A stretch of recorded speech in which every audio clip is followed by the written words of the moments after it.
নমস্কার বন্ধুরা, আমি তিশা। আজকে বানাচ্ছি মাছের মশলা টক। আর মাছের মশলা টকের জন্য এখানে নিয়ে নিয়েছি মাছ। আর মাছগুলো ভালো করে ধুয়ে নিয়েছি আর নুন হলুদ দিয়ে ভালো করে ম্যারিনেট করে নিচ্ছি। নুন হলুদ দিয়েছি আর এখানে দিয়েছি অল্প পরিমাণে কাশ্মীরি লঙ্কা। কাশ্মীরি লঙ্কা একদমই ঝাল হয় না, তো খুব সুন্দর হয়ে যায়। এইগুলোকে দিয়ে ভালো করে মাখিয়ে নিচ্ছি। ভালো করে সুন্দরভাবে মেখে নিচ্ছি মাছগুলো, ম্যারিনেট করে নিলাম। এবারে আমি কড়াইয়ে তেল দিয়ে দিচ্ছি। কড়াইয়ে তেল গরম হতে দিলাম। তো কড়াইয়ে তেল গরম হয়ে গেলেই মাছগুলোকে আমি ভেজে নেব। তেল এখানে আমার সুন্দরভাবে গরম হয়ে গেছে আর একে একে আমি মাছগুলো দিয়ে ভেজে নিচ্ছি। আপনারা যারা রেসিপিটা দেখছেন, ভালো লাগলে অবশ্যই একটা লাইক করে দেবেন আর ভিডিওটা শেয়ার করে দেবেন আরও সব বন্ধুদের কাছে পৌঁছাবার জন্যে। আর ইউটিউব থেকে যারা দেখছেন, চ্যানেলটাকে সাবস্ক্রাইব করে দেবেন। এতে আমার ভিডিও আপনাদের কাছে সবার আগে পৌঁছে যাবে। যে ভিডিওটা আমি যেদিন ছাড়বো আপনাদের কাছে আগেই পৌঁছে যাবে। এখানে আমি মাছগুলো ভেজে নিচ্ছি ভালো করে। এখানে 6 পিস মতন মাছ দিয়েছি। তেলের ফেনা হচ্ছে বলে দেখা যাচ্ছে না মাছগুলো। আর এখানে বাকি 4 পিস মাছ আছে, তো এগুলো আমি একে একে ভেজে নেব। মাছগুলো একে একে উল্টিয়ে নিতে হবে এরকম করে। মাছগুলো উল্টাবার সময় অবশ্যই লক্ষ্য রাখতে হবে যে যাতে না ভেঙে যায় মাছগুলো। আর কড়াইয়ে একটু নুন দিয়ে দেবেন, তাহলে একদমই মাছ ভাঙবে না। এর আগে আমি মাছের ভিডিও করে দেখিয়েছি মাছের ঝালের, ওখানেও আমি বলে দিয়েছি একই কথা। মাছগুলো আমি একটা বাটিতে তুলে রেখেছি আর বাকি মাছগুলো এখনও ভাজা হচ্ছে। তো চলো বন্ধুরা, বাকি মাছগুলো আমি ভেজে নিই। আর ভাজতে ভাজতেই বলে দিচ্ছি যে এগের রেসিপি আমি স্যান্ডউইচ বানিয়েছিলাম এগের রেসিপিটাতে। তো কে কে কী কমেন্ট করেছে আমি বলে দিচ্ছি। ওখানে মাম্পি ভট্টাচার্য বলেছে দারুণ হয়েছে। মাম্পি ভট্টাচার্য, তোমাকে থ্যাংক ইউ, তুমি আমার স্কুল ফ্রেন্ড হচ্ছ। আর জয়া সরকার দিদিভাই লিখেছে যে দিদিভাই রান্নাটা খুব সুন্দর হয়েছে। জয়া সরকার হচ্ছে আমার নতুন ফেসবুকের বন্ধু। থ্যাংক ইউ দিদিভাই।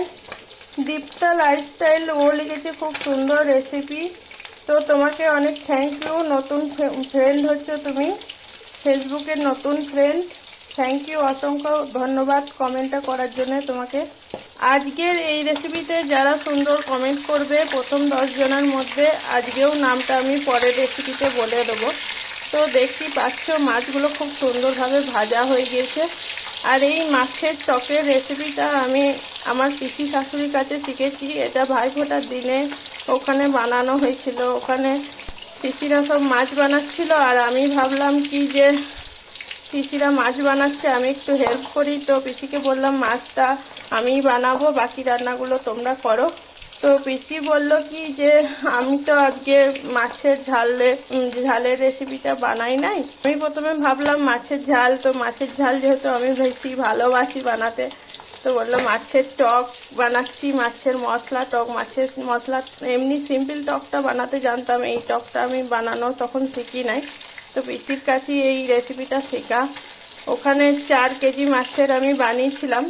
তো সবাই বলেছিল ওখানে, কাকি শাশুড়িরা, তারপরে কাকা শ্বশুর সবাই খেয়ে, আমার শ্বশুর শাশুড়ি সবাই বলেছিল খুব সুন্দর হয়েছে, ভোজবাড়ির মতন একদম বানানো হয়েছে। তো ওই রেসিপিটাই আজকে তোমাদের সঙ্গে শেয়ার করছি। তোমরা এইভাবে ঘরে করবে, দেখবে খুব ভালো হবে। এখানে আমি বাটিতে মাছগুলো ভালোভাবে ভেজে তুলে রাখলাম। কড়াইয়ের বাকি তেল আমি রেখে দিচ্ছি। ফোড়নের জন্য দিয়ে দিলাম কাঁচা লঙ্কা, শুকনো লঙ্কা, দিয়ে দিলাম তেজপাতা, 5 ফোড়ন। এগুলোকে ভালোভাবে ভেজে নেব। এই মশলাগুলো ভালো করে ভাজা হয়ে গিয়েছে। এবারে আমি পেঁয়াজটাকে ভালো করে ভেজে নিচ্ছি। পেঁয়াজটাকে ভালো করে লাল করে সুন্দরভাবে ভেজে নিতে হবে। পেঁয়াজটার মধ্যে দিয়ে দিলাম অল্প চিনি। চিনিটা দিলে খুব সুন্দর টেস্ট হয়। টেস্ট বাড়াবার জন্য প্রতিটা রান্নাতেই আমি চিনি দিয়ে থাকি, খুবই কম চিনি। তবে পেঁয়াজটা আমার সুন্দরভাবে ভাজা হয়ে গিয়েছে। দিয়ে দিলাম আদা রসুনের পেস্ট আর একটু লঙ্কাও সাথে পেস্ট করে নিয়েছি। আর দিয়ে দিলাম ধনেপাতা বাটা। ধনেপাতা বাটা দিলে খুব সুন্দর লাগে এটাতে। আর দিয়ে দিলাম একটু হলুদ। অল্প সামান্য কাশ্মীরি লঙ্কা গুঁড়ি আর দিয়ে দিলাম স্বাদ মতো নুন। আমার পিসি শাশুড়ি এই রেসিপিটা আমি বানাচ্ছি দেখলে খুবই খুশি হবেন। মশলা এখানে আমি ভালোভাবে ভেজে নিচ্ছি আর দিয়ে দিলাম অল্প পরিমাণে মিট মশলা। মিট মশলাটাও দিলে খুব সুন্দর হয়, ভোজবাড়ির মতন হয়ে যায়। মশলায় একটু জল দিয়ে দিয়েছিলাম, জল দিয়ে ভালো করে নেড়ে চেড়ে এইভাবে ভেজে নিচ্ছি। মশলা থেকে একদমই সুন্দরভাবে তেল ছেড়ে দিয়েছি আর দিয়ে দিলাম তেঁতুল গোলাটা। তেঁতুলটা আমি ভিজিয়ে রেখেছিলাম। তেঁতুল আগে থাকতে ভিজিয়ে রাখবে, আধ ঘন্টা আগে থাকতে, তাহলে খুব সুন্দর তেঁতুল থেকে তেঁতুলের পালটা বেরিয়ে যাবে। তেঁতুলের পালটা দিয়ে আরও একটু জল অ্যাড করে আমি দিয়ে দিলাম মাছগুলো। ভালোভাবে ঝোলটা ফুটিয়ে নিয়েছি, তো সমস্ত মাছ একে একে আমি দিয়ে দিচ্ছি। অবশ্যই ভালো করে ফুটে গিয়ে তারপরে মাছটা দিয়ে দিতে হবে। আবারও ঢাকা দিয়ে 5 মিনিট হতে দিলাম। 5 মিনিট বাদে ফিরে এসে আবার দেখাচ্ছি রেসিপিটা। 5 মিনিট হয়ে গিয়েছে, তো 5 মিনিট পরে ফিরে এলাম। তো এই পর্যায়ে 5 মিনিট পরে দেখতেই পাচ্ছেন হয়ে গিয়েছে। এখানে দিয়ে দিলাম ভাজা মশলা। এটা মেথি আর জিরে ভেজে নিয়ে গুঁড়ো করে নিয়েছি আমি। এটা টকে দিলে খুব সুন্দর সেন্ট হয়, খেতেও ভালো লাগে। তো দেখতেই পাচ্ছেন মাছগুলো আমার একটাও ভাঙে নাই, খুব সুন্দরভাবে হয়ে গেল। মাছের টক আমাদের বাড়িতে সবাই খেতে ভালোবাসে এবং মাছের টক অনেকেই পছন্দ করে। আমি এরকম ঝোল ঝোল রাখলাম, আপনারা আপনাদের মতন গ্রেভিটা করে নেবেন। কেউ কম ঝোলও খায়। আমি এটা বাটিতে নামিয়ে নিচ্ছি। আমি মাছের টকটা একটা বাটির মধ্যে নামিয়ে নিচ্ছি। এই মাছের টকটা রেখে 5-6 দিনও খাওয়া যায়। আপনারা মনে করলে ফ্রিজের বাইরেও রেখে খেতে পারেন। তো রেসিপিটা দেখে ভালো লাগলে অবশ্যই জানাবেন। এখনকার মতন এইটুকুই। আবার পরে অন্য কোনো রেসিপির ভিডিও নিয়ে চলে আসব। সবাই ভালো থাকবে, সুস্থ থাকবে।